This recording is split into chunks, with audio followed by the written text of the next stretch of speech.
কোরআনুল কারীমের সূরা ফুরকান, এই সূরার 3টা আয়াত আমি আপনাদের সামনে তেলাওয়াত করেছি। 68, 69, 70 সূরা ফুরকান। এই 3টি আয়াত এই মাত্র আমি পড়লাম। আল্লাহ পাক রব্বুল আলামিন এই 3 আয়াতের যে প্রথম আয়াত 68 নম্বর আয়াত, এখানে আল্লাহ তাআলা 3টি অপরাধ, 3টা পাপ, অন্যায়, এই ব্যাপারে আল্লাহ তাআলা বলছেন এই 3টি অপরাধ যার মধ্যে আছে, যে করবে সে রহমানের বান্দা না, আল্লাহর বান্দা নয়। আর যার মধ্যে এই 3টি অপরাধ থাকবে না সে আল্লাহর বান্দা। 63 নম্বর আয়াতের আগ থেকে এই সূরাতে আল্লাহ তাআলা আল্লাহর বান্দার পরিচয় দিছে, ইবাদুর রহমান। এই বলেছেন আল্লাহ যে রহমানের বান্দা কারা, আল্লাহ তাআলার বান্দা কারা। আল্লাহ তাআলার বান্দার পরিচয় দিতে গিয়ে কিছু করণীয় কাজের কথা বলছেন, যে এগুলো যারা করে তারা আল্লাহ তাআলার বান্দা, আর এগুলো যারা ছাড়ে তারা আল্লাহ তাআলার বান্দা। প্রত্যেক ব্যক্তির পূর্ণ ঈমানদার হওয়ার জন্য, দিনদার হওয়ার জন্য, নেককার হওয়ার জন্য 2 জিনিসের সমন্বয় জরুরি। এক হলো গুনাহ বর্জন করা, দ্বিতীয় হলো আদেশ পালন করা। প্রত্যেক ঈমানদারের কাছে আল্লাহ তাআলার এই 2টা চাওয়া, আর এটাকেই তাকওয়া বলে। তারকুল মুনকারাত, ফি'লুল খায়রাত। কোরআনুল কারীমে আল্লাহ তাআলা বারবার বলছে ঈমানদারের কাছে আল্লাহ তাআলা তাকওয়া চান। ইয়া আইয়ুহাল্লাযীনা আমানুত্তাকুল্লাহ, এই কথাটা কোরআনে আল্লাহ বারবার বলছে, হে ঈমানদারগণ, ইত্তাকুল্লাহ, ইত্তাকুল্লাহ, ইত্তাকুল্লাহ, তাকওয়া অবলম্বন করো, তাকওয়া অবলম্বন করো, তাকওয়া অবলম্বন করো।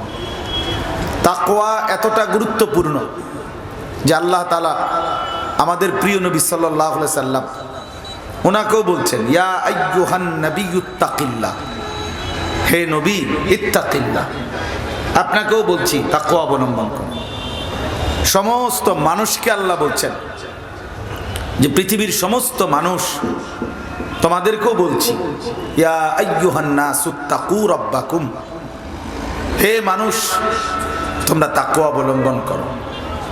আবার ঈমানদারদেরকে আল্লাহ বলছেন, সমস্ত ঈমানদারকে, ইয়া আইয়ুহাল্লাযীনা আমানুত্তাকুল্লাহ, হে ঈমানদারগণ তাকওয়া অবলম্বন করো। তাহলে মানুষের কাছে আল্লাহ তাআলার একটা প্রধানতম চাওয়া তাকওয়া। গুনাহ বর্জন করো, আদেশ পালন করো, এই তাকওয়ার 2 অর্থ। প্রথমত হলো গুনাহ বর্জন, এরপরে আদেশ পালন। প্রথমে হচ্ছে গুনাহ ত্যাগ করা, তারকুল মুনকারাত। এজন্য আমরা পূর্ণ ঈমানদার, পূর্ণ ফরহেজগার, দিনদার হইতে হলে 2টা মিলাইতে হবে।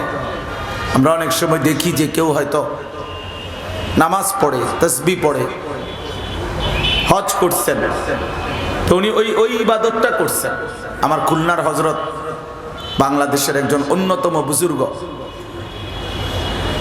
আরিফ বিল্লাহ হযরত মাওলানা মুফতি নুরুল আমিন সাহেব, হযরত এটা সবসময় বলে যে কেউ নামাজ পড়লে তাকে নামাজি বলে, কেউ রোজা রাখছে তো সে রোজাদার, কেউ হজ করছে তো সে হাজী সাহেব।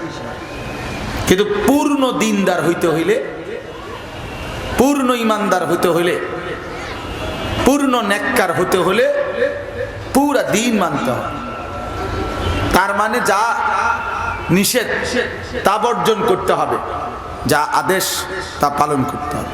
2টা মিললে উনি নেককার, দিনদার। আমি তো দেখছি আপনি নামাজ পড়ছেন, কিন্তু আপনি নামাজ পড়ে, আসর পড়ে চা দোকানে গিয়া টেলিভিশনের সামনে বসলেন, নাচ গান দেখলেন, নর্তকী দেখা শুরু করলেন, নাটক, সিনেমা, তা আপনি দিনদার হইলেন, নামাজি হইছেন, ঠিক আছে।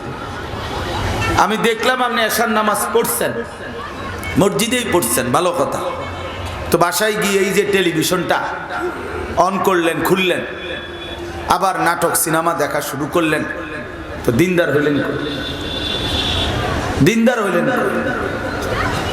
এই জন্য দিনদার মানে দুইটার সমন্বয়, তাকওয়া, মুত্তাকি হয়। গুনাহ বর্জন করা, আদেশ পালন করা, দুইটা মিললে হয় মুত্তাকি। আর ওই মুত্তাকির জন্যই জান্নাত। উইদ্দাত লিল মুত্তাকিন, আল্লাহ তাআলা বলেছেন জান্নাত বানানোই হয়েছে মুত্তাকিদের জন্য।